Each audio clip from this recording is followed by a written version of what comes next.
July 16th, 1969. 10, 9, ignition sequence start. 6, 5, 4, 3, 2, 1, 0. All engine running.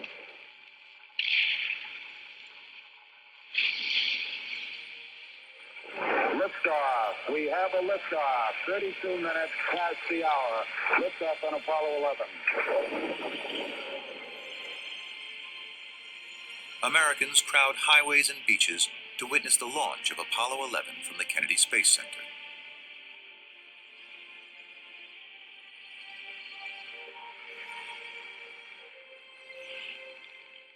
On board, astronauts Michael Collins, Buzz Aldrin, and Neil Armstrong. Houston, Tranquility Base here. The Eagle has landed. From the Oval Office, President Nixon watches along with 600 million people worldwide. We copy you on the ground. You got a bunch of guys about to turn blue. Biggest TV audience ever at that time.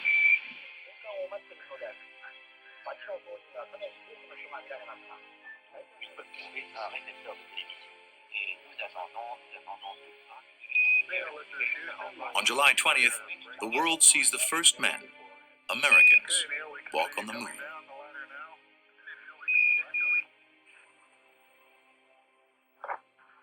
That's one small step for man, one giant leap for mankind.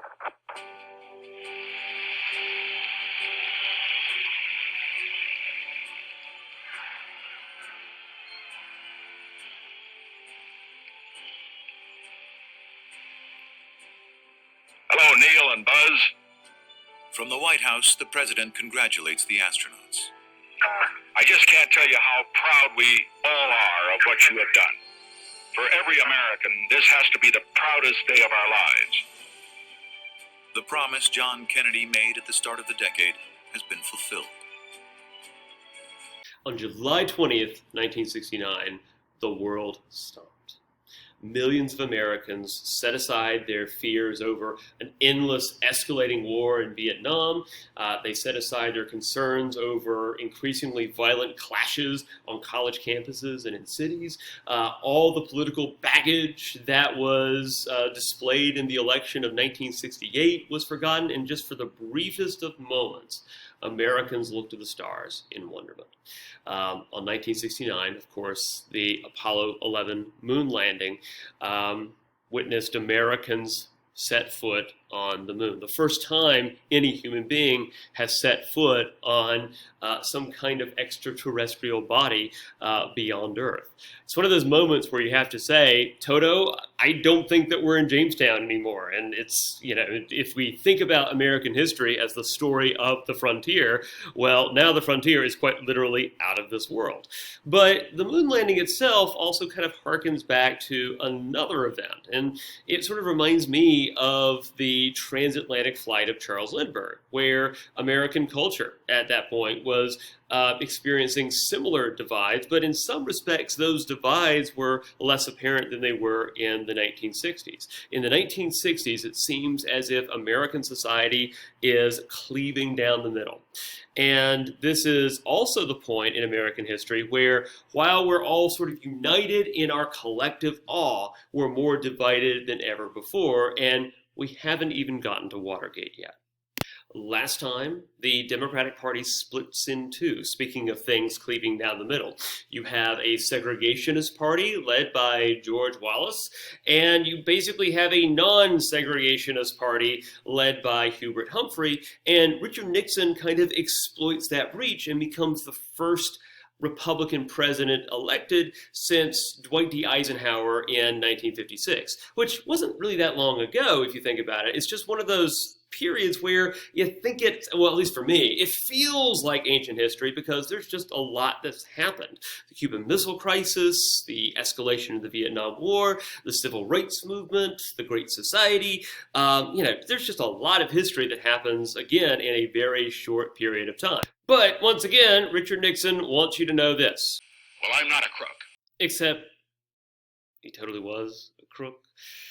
By the way, never accept any advice on hotel rooms from Richard Nixon. Just saying. Well, where are you staying? It's called the Hotel Ebbot. Oh, no. I know of a much nicer hotel. It's brand new, very modern. I'll have my people take care of it for you. Security, Frank Wells. Yeah, sir. You might want to send a maintenance man over to that office across the way. The lights are off and they must be looking for a fuse box or something because them flashlights, they're keeping me awake. Thank you. Good night. Therefore, So yes, more on the break-in at Watergate in just a bit. But the break-in at Watergate and Richard Nixon's role in that break-in and the fact that it leads to his resignation, the only president, by the way, in American history to resign while in office, that overshadows Richard Nixon and everything in his administration. And regardless of what you think about Richard Nixon, and Nixon, by the way, is one of those individuals that people have very strong opinions of today because of living memory, we have to dig a little bit deeper because Watergate and its impact just shocks the American public, as it should, just to be honest. It's a bit like whenever you eat something that is minty and then go and eat an orange or something, where the minty flavor basically overshadows that flavor. Or if, another sort of way you can do this is, I remember that at one point if you ate lots and lots of spicy chili and then go and drink Dr. Pepper, it's terrible. You can't really taste the Dr. Pepper and it just leaves you feeling awful. So what we have to do, though, is we have to kind of isolate the tastes to see what sort of actually happened during this time period. And what we can say is that Richard Nixon is a Republican president during this watershed moment in American history. I know that I'm a history teacher, and of course, every moment in American history is going to be a watershed moment, but remember that we're going through this long and torturous political realignment during the 1960s. The Democrats are realigning, but also the Republicans are too. And I've said that the culmination, the end point of this process will be Ronald Reagan. We see that realignment beginning with Barry Goldwater, who's this libertarian, fiscal conservative Republican. But Richard Nixon kind of represents a mixture of the Republican Party of old and the new Republican Party that's taking shape. So Richard Nixon spends most of his life either in New York or California. He is, in some respects, somebody who is a traditional socially liberal Republican. And remember that, saying a traditional socially liberal Republican was kind of, those two things basically went together from Abraham Lincoln up until the 1960s. And Nixon himself was, like many Republicans after the New Deal, somebody broadly in favor of pro-welfare policies. What's interesting about Nixon is that Nixon flirts with the idea of introducing what's called a universal basic income in 1969, where basically the government pays for a basic level of subsistence for everybody. No matter who they are or what they're doing. You want to talk about the New Deal and the welfare state and the Great Society. Not even FDR or Johnson were bold enough in some respects to, push for the introduction of a universal basic income. It's also worth wondering if this is yet another thing that connects with, the fact that more and more working class people are voting for the Republican Party with the emergence of the New Left, which is more of a middle class phenomenon. But sort of, I guess, trying to be a chip off the block of Theodore Roosevelt, he's also somebody who is generally pro-environment. In the Nixon administration, based upon a variety of different developments, we see the foundation of the EPA, the Environmental Protection Agency. So in some respects, you can kind of think of Nixon as Certainly a sign that the Republican Party is changing. But we also see the fact that in a lot of respects, he connects to the progressive Republican Party of the early 20th century. But if there is something that that maybe he also shares in common with Teddy Roosevelt, is that Nixon is a foreign policy realist. In other words, we'll talk a little bit more about foreign policy realism and what that means, but being a realist means that you are assessing foreign affairs not based upon ideology or based upon principles, but based upon how things actually are, based upon a country's perceived military and economic strength. It's a very, very bare bones and pragmatic analysis. Nixon's predecessor, Lyndon Baines Johnson, was hyper-focused on the Great Society. And in his war to achieve the Great Society, he ends up expanding the conflict in Vietnam, and the battle for the Great Society is lost half a world away in the jungles of Vietnam. For Richard Nixon, it's a very different scenario. Nixon is really focused on strengthening the United States abroad, and he tries to win the Vietnam War and more broadly win the Cold War in many respects. And he comes very, very close to doing so. But instead of losing the Vietnam War half a world away, he loses it just a few blocks away during the break-in at the Watergate Hotel. This is why, by the way, I think of Johnson and Nixon as the Shakespearean presidents. That one, I don't know about you, but for me, I don't know that, it's hard to think of a better political drama than what we see in the 1960s or early 1970s. Maybe that's just my lack of imagination, but there you go. But both Johnson and Nixon, two different presidents that from two different parties, two different temperaments, but both individuals who are real geniuses in some respects, but also are afflicted by their demon. I'm going to tell a very crude story about Johnson right quick to get this point across. Johnson expands the war in Vietnam partially to ensure that the Great Society isn't bogged down by any suggestions that Johnson is soft on communism, but apparently to one of his aides, Johnson is reported to have, when asked about what the Vietnam War is about, Johnson is reported to have pointed to an area on his body and said, "It's about this." Now, for Richard Nixon, his demons are very, very different. The tragic lesson of Richard Nixon is that if you genuinely believe that the world is out to get you, the world very often has a way of rising to meet your expectations, and that certainly happens with Nixon. He becomes very, very paranoid, and it's hard to kind of pinpoint exactly where that paranoia began. Nixon, remember, loses the presidential election of 1960 to John F. Kennedy, and there's a considerable degree of resentment there, partially because Nixon is that person who is not a natural politician. He's not naturally charismatic. He doesn't ooze charisma. He's not really a natural in small talk or anything, like a lot of politicians are. Nixon instead is that person who worked extremely hard for everything he achieved in life. So, for example, Nixon actually comes from a pretty relatively humble middle-class background. This is, by the way, the Nixon family home. Not a bad home, but certainly fairly, nothing that really compares to the estates enjoyed by the Kennedy dynasty or the Roosevelts before them, right? And so Nixon's family wasn't well connected like JFK's was. In fact, really Nixon's climb to political power was basically accomplished because he worked harder and studied harder than anybody else in the room. So he graduates near the top of his class at Whittier College, getting a degree in history.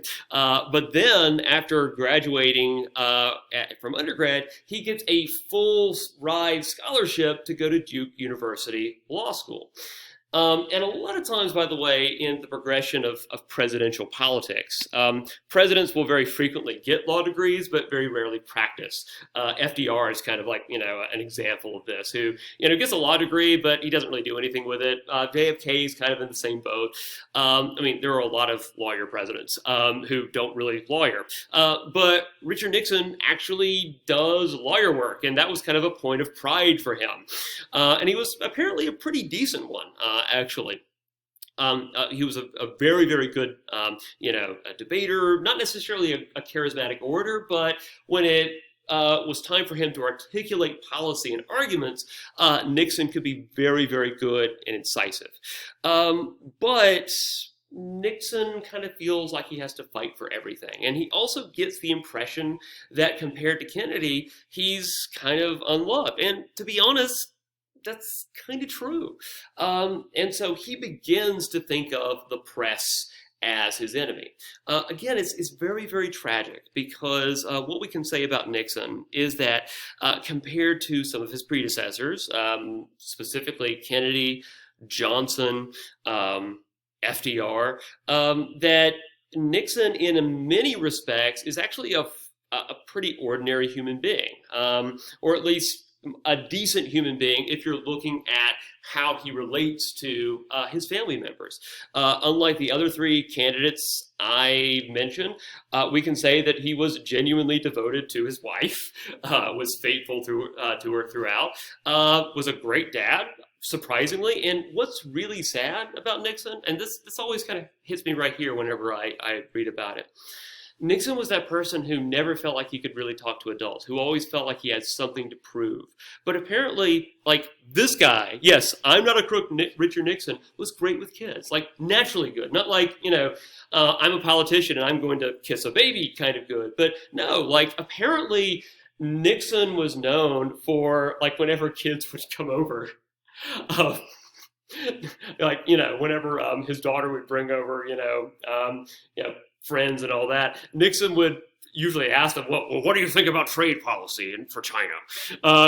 He would like level with them and treat them as equals because he felt unthreatened. But with almost everybody else, he felt that sense of inferiority. And that inferiority, that sense of people being out to get him, takes him in some respects far in life. It forces him to work harder and more diligent than almost anybody else. But at the same time, it's also what leads him to take that turn on the road to Watergate. We also have to emphasize that Nixon becomes president at a point in American history where it's the most inconvenient time imaginable for an American president to be paranoid, and that is during the height of the Vietnam War. Nixon believes that the press are out to get him, and at some point it does kind of become a self-fulfilling prophecy. But that almost seems absurd if you think about American history up to that point. If anything, especially in 20th century politics, the relationship between the media and government and politicians has always been kind of cozy. Remember that in the 19th century, you had newspapers that were explicitly founded with the support and patronage of one of the two big political parties, the Democrats or the Republicans. And even those who weren't officially aligned were very often sort of unofficially allied to one party or the other. And it wasn't uncommon, by the way, for newspaper editors to actually get cabinet posts. In fact, remember that Roosevelt actually orders the fleet to attack the Philippines during the Spanish-American War, where, well, his boss, the Secretary of the Navy, I think, if I'm getting my presidents right, was actually a newspaper editor from the Raleigh News and Observer, who knew nothing about the Navy, but everything about how to get votes. So again, there's always been that cozy relationship between the press and politicians, and that sort of extends into the era of television news. And if we look, for example, at the career of Franklin Delano Roosevelt, Roosevelt was wheelchair bound because of his experience with polio during all of his presidential bids. But the press never reported it. And that's not because Roosevelt was good at keeping a secret. Just ask Eleanor. Roosevelt's marital infidelities were very quickly exposed by Eleanor because Roosevelt basically kept love letters in his luggage that he sent to his mistress, and Eleanor discovered it when she just, unpacked his suitcase. So, yeah, FDR couldn't keep a secret to save his life. It's just that the press didn't really report on it. It wasn't seen as something that the American people during the Great Depression needed to hear. And that's not something that's just about FDR, though. You could kind of make the case that maybe during the Second World War and the Great Depression, the press kind of gives Roosevelt some slack, and they do. But they also give JFK some slack during the same time period. And it's not because JFK was universally loved. If you remember the election of 1960, that's not true. The kids that were growing up in the 60s loved JFK, but not as much their parents, if you look at election returns. So JFK gets this squeaky clean image in the 1960s as this kind of great visionary and great speaker. And to be honest, you can argue that he fairly earns that reputation. But if you look at JFK, the person, I mean, he was not only liberal in his politics, but he was also liberal in his affections, especially his affections towards people like Marilyn Monroe. And JFK actually is born into a family where his father, Joseph Kennedy, actually encourages, I think, all his kids, but specifically JFK, to try to basically have as many affairs as possible, in or outside of marriage. So that being said, that really wasn't reported on. And you could kind of explain this in two different ways, that the press is mostly male, and so this being kind of a boys' club, there was this attitude of boys will be boys with a wink and a smile and a nod. And so I think there's probably some of that to it, but also it was just kind of seen as something that the public didn't need to know. And so the press didn't report on it. And if you know anything about recent presidential elections, and we can even go all the way back to Bill Clinton's impeachment scandal during the 1990s, we know that politics changes decisively between the Kennedy era and the Clinton era. And the question is, what leads to that change? So the reason for this change doesn't so much go back to Watergate or Richard Nixon. It really goes back to the Vietnam War in general. Remember that the United States gets involved in the Vietnam War based upon if you are generous, an exaggeration, and if you're not feeling so generous, an outright lie. And it's not just that, that there's that concept that once you lie, lies have this habit of kind of self-replicating, and that you have to lie again and again to sort of keep yourself covered. And that's to a certain extent what happens during the Vietnam War. It's not just the fact that the war begins with a lie. It's that the original sin of that lie leads to other lies throughout the conflict. And we talked about that with the cover-up at My Lai, or almost the nightly cover-up. And U.S. forces are very successful. And they were very successful, again, based upon the idea that if you kill enough of the enemy, they're eventually going to throw in the towel. But again, in Vietnam, we know the French were also very, very good at killing Vietnamese forces, and things didn't work out for them either. But what's happening is that as it becomes clear that the government has something to hide, the press starts to kind of question its relationship with politicians in power. You start to see a much more acrimonious relationship. And let's be honest, this isn't something that really begins with Richard Nixon. This is actually kind of something that starts during the Johnson administration, and is arguably one of the reasons that Johnson throws in the towel and decides not to seek a second term in 1968. But We'll pick up on that more in just a minute. So Richard Nixon's strategy is to basically find a way to end the Vietnam War. Remember, he campaigns on, an honorable conclusion to the Vietnam War, and nobody's really sure what that means. It's like this Rorschach test in politics, where if you are for the war, you assume that it's military victory. If you're against the war, you assume that it's a withdrawal of U.S. forces, soonish. So what Nixon's actual plan involves, though, is what we call Vietnamization. And basically Vietnamization in general involves the United States focusing more on equipping the South Vietnamese military to fight both the Viet Cong and the North Vietnamese military. And the idea is that the U.S. is going to not so much focus on, basically being South Vietnam's, competent army, because remember that the South Vietnamese military was, suffered from endemic corruption. And so militarily, especially during the early days of the war, it was not effective at all. So the U.S. focuses more on training and equipping the South Vietnamese army and eliminating supply bases that allow the Viet Cong to grow stronger. Where the North Vietnamese were basically supplying the Viet Cong along what was called the Ho Chi Minh Trail. And the Ho Chi Minh Trail, the exact layout of the trail changed depending upon the time period, but very often the Ho Chi Minh Trail wasn't just in Vietnam, it was actually beyond Vietnam, and specifically in neighboring countries like Cambodia. So what the Nixon administration does is it starts bombing operations in Cambodia to eliminate those North Vietnamese supply bases. Pay attention to this, because this will kind of come back to bite the Nixon administration just a little bit.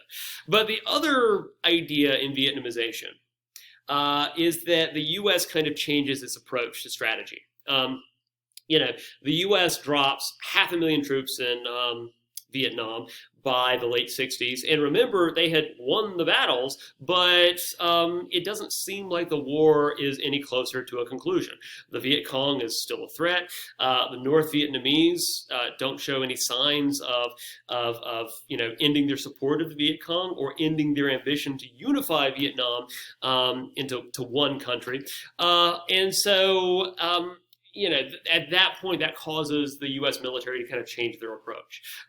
In the first part of the war, you had this approach led by William Westmoreland, which we can kind of call the search and destroy approach, that you find pockets of Viet Cong resistance and use America's superior sort of technology and arsenal, basically wipe them out. So at this point, General Creighton Abrams, by the way, if those of you, for all of you tank fanboys and fangirls, the Abrams battle tank is named for this guy. Creighton Abrams has the idea that the Viet Cong are a threat, not so much because of their ability to inflict casualties on the United States military or the South Vietnamese forces. They're a threat because you have many people in Vietnam who look up to the Viet Cong and look to the Viet Cong for security and protection. And so Abrams' pretty simple insight was that maybe U.S. forces should instead, basically focus on protecting villages from the North Vietnamese and the Viet Cong. Instead of raiding villages to find pockets of Vietnamese or Viet Cong and North Vietnamese resistance, maybe the U.S. should take a more proactive approach of dispersing military units in villages and take a role in protecting the population. This is what we call the hearts and minds approach. This was also being employed by the British during the Irish Civil War and in other sort of theaters during the collapse of the British Empire during what's called the Malaysia crisis. And what we can say is that this smaller way of fighting is also a smarter way of fighting, that it looks like the Viet Cong start to sort of, get pushed back and lose support among the local population. We also have to remember that a lot of the domestic support enjoyed by the Viet Cong was because the Viet Cong was a resistance organization in South Vietnam composed mainly of South Vietnamese. And during the Tet Offensive, many of those South Vietnamese people are basically killed. And so the Viet Cong during the late 60s and early 70s becomes more of like kind of an outfit of the North Vietnamese army, and so it's less effective from that point. But the thing is, for the Nixon administration, these military victories were military victories like the one after the Tet Offensive, in that they are successful in a way, but that's not how they're perceived. And those perceptions are more important than the victories in themselves. So Nixon announces the invasion of Cambodia, which really is more like an incursion or a raid. It's designed to basically cut the Viet Cong off from North Vietnam at a point in which the Viet Cong is becoming increasingly dependent upon the North Vietnamese military. So, and once this incursion happens, this invasion, it is a military success, and both Nixon and General Abrams think that it's actually hurt the Viet Cong and the North Vietnamese military considerably. But remember, Nixon was elected to do one thing, and that is to bring about an honorable conclusion to the Vietnam War. So before Nixon even concludes the Vietnam War, he's invading Cambodia. Like, you're elected to do one thing, and you don't do that thing, and instead make the problem even worse. At least that's the perception of millions of Americans. And so this actually sets the stage for a confrontation between Nixon and the counterculture. Remember that Nixon and the counterculture kind of, incidentally cooperated in the cannibalization of Roosevelt's New Deal coalition. But there are a couple of things that Nixon does to, basically egg on the counterculture. The first is obviously the fact that he's announcing the invasion and the bombing of Cambodia in 1970. But the other thing is that Nixon realizes that the counterculture in general is not popular in the United States. And the perception that Nixon and, a lot of other Americans had was that that the counterculture and the hippie movement were spoiled and overprivileged. Remember that one way to escape the draft is to basically enroll in a university. And so universities, because of that deferment policy, tended to attract and select for members who, were against the war, or at the very least against the draft. We should also point out the fact that it's around this time that the full extent of the My Lai massacre becomes public knowledge. And we'll get to how that information is released to the public in just a little bit, because that's a whole nother story.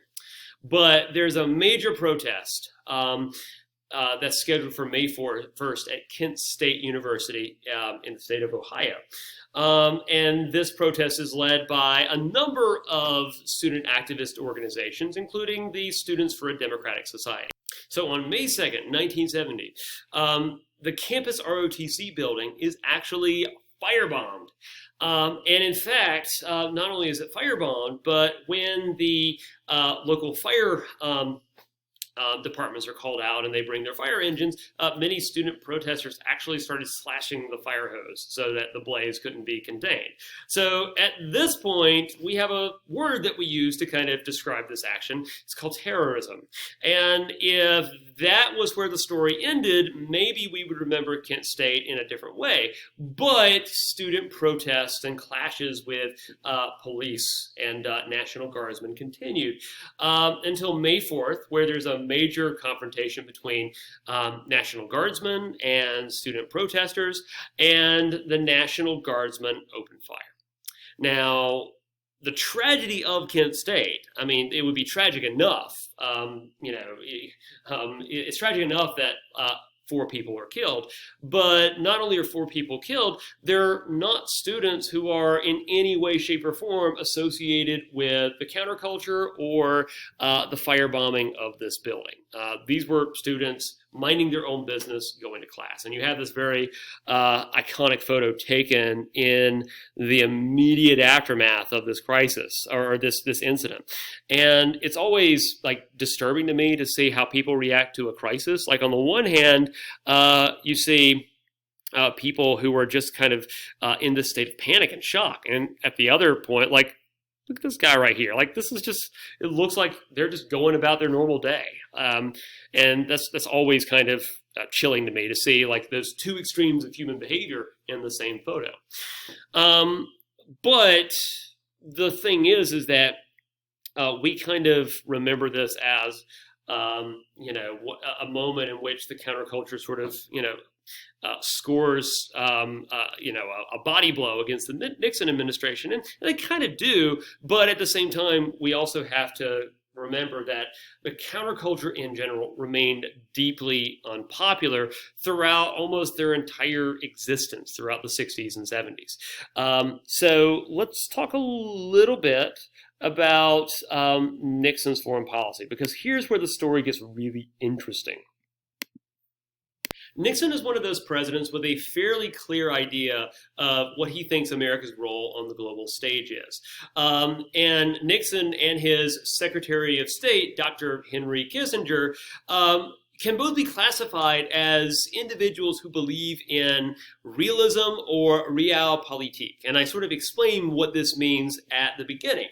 This means that you don't believe that the world or international relations revolves around ideologies like communism or democracy or capitalism and socialism, that is really just about power. Which states are powerful and which states are not. And ideology is just kind of a distraction. It's window dressing.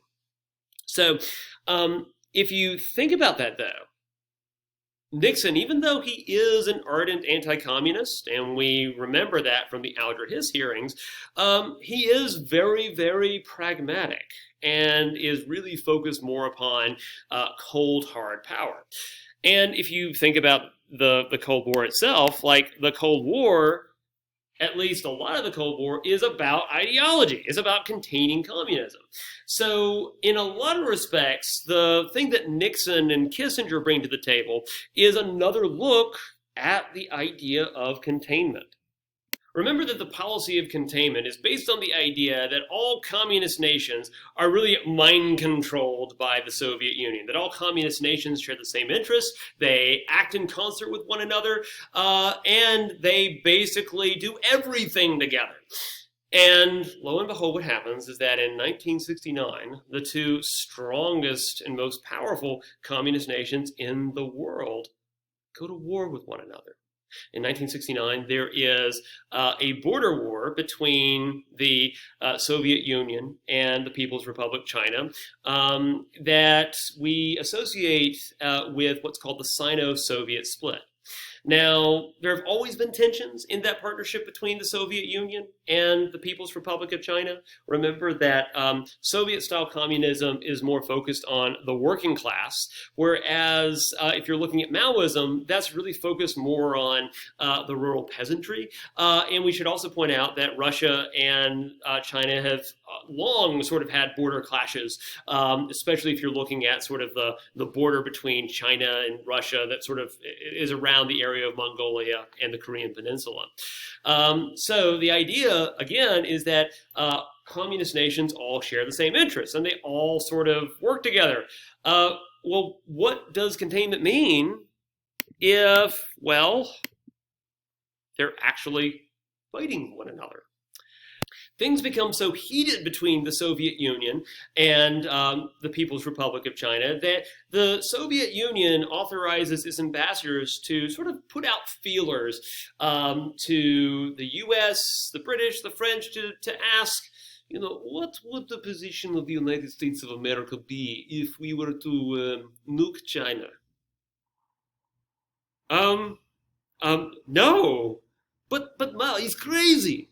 The idea is that the Soviet Union actually thought about launching a nuclear strike against a fellow communist state on the basis that Mao Zedong the leader of China wasn't rational. And by the way, based upon what Mao does, you can kind of make a convincing case for that. But if that's not evidence enough that not all communist powers work together or in concert with one another, I don't know what is. So Nixon uses this to his advantage. Nixon has long believed that China, communist or not, is so large, given its population, that it has to be a part of the international system. And basically, since the Chinese Civil War, the People's Republic of China has been isolated. Remember that China's seat in the United Nations is actually occupied by the Republic of China, which is actually based